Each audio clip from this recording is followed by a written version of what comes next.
Good morning, Messiah Sunday School, grades 8 through 12. Miss Sarah here with another weekly message reflecting on God in the real world. I'm glad that you're tuning in, and I hope that I can discuss some things that you can think about this week and as we make our way into the winter months. Because holy cow, today is Sunday, October 24th, and it is cold, and yesterday was cold. So changes are happening, right? The fall is going to shift into the winter, and we can feel it now. We're looking maybe for our scarves or winter boots. So change is on its way, but that's okay because we're heading into that holiday season that we can celebrate together. So I want to start off today. Think for a moment.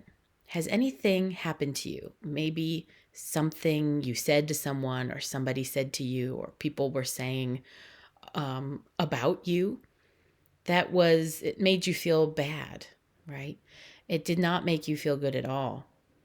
And you keep thinking about that. Have you ever fixated on something negative? Because I found that to be the case with myself this week. And I'm sure it's something we all deal with at one point or another. Something happens or something doesn't happen, or we make a choice or we make a different choice and we keep thinking, oh, wait a minute. What if I did something different? What could I have done? What should I have done? Would have, could have, should have. The point is, it's all in the past. So if I find myself thinking about something negative, right? And I always say try to find the silver lining in the negative because you really can learn something. I did. I thought about what I did and I thought, "Oh, well this is what I can do next time. Here is what I learned." I have to let that bad feeling, that negative feeling go. Because if I keep thinking about it, I could have done, I should have done, and playing it in my head, then life is just going to be no fun as long as as long as you are focusing on that one negative aspect. So, what I like to do if I find myself fixating on something that brings me down, I think of things that I am grateful for.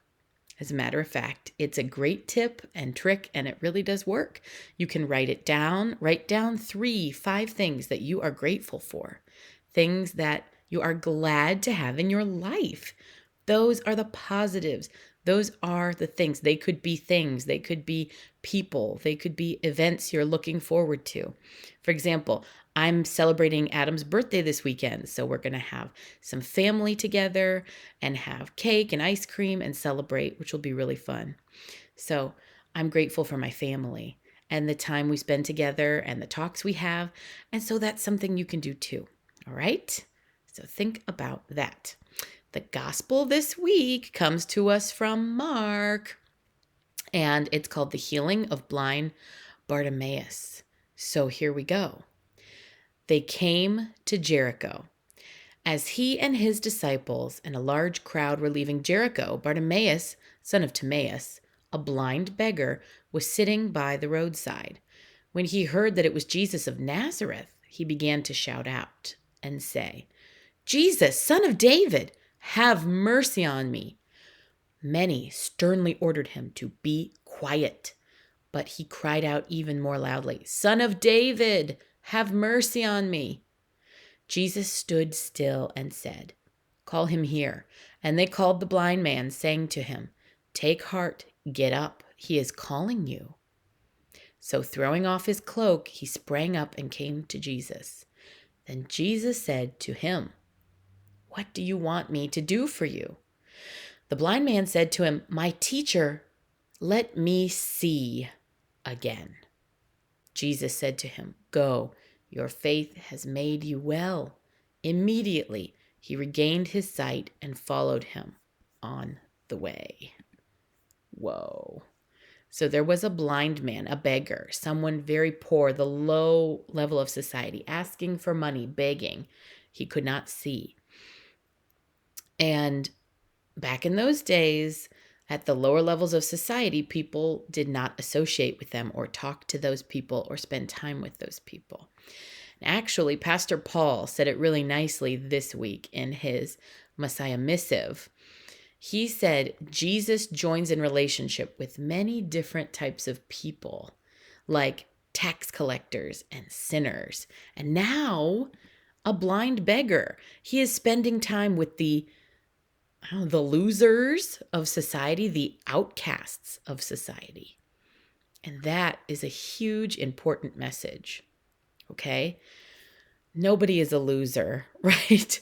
We're all human beings. Everyone is a human being. Everyone is a child of God. It doesn't matter who they are, where they're from, what they look like. Okay? We are all people of God, and we are all human beings, and we deserve respect and we deserve help.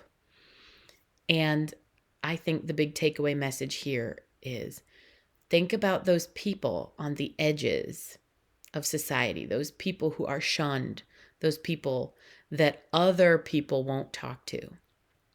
Think about your school. Who's the kid or the group of kids that people maybe they ignore, maybe they have certain beliefs about them that maybe aren't even true. Maybe nobody talks to them or to a certain student or person. Think about that and think about how maybe you could be that person to say hello to the shy kid or the student that's always by themselves. Try to introduce yourself. Be kind. Say hello. Something simple could make all the difference to a person. So think about that, because Jesus showed love and mercy to everyone, especially the people that were ignored, the people that were lonely.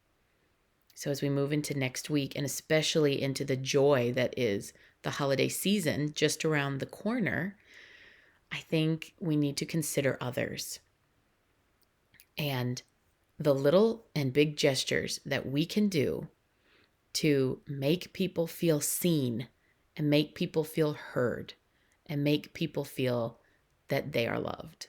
Okay? All right. So think about that as you go into next week, because showing love and showing kindness to others comes back to you. It really, really does good things for your heart and your soul. Okay? Thanks for tuning in, everybody. I hope to see everybody next Sunday at church for Reformation Sunday. Wear your red. And let's do, hopefully everybody can come to the Sunday school trick or treat. So see you next Sunday. Bye.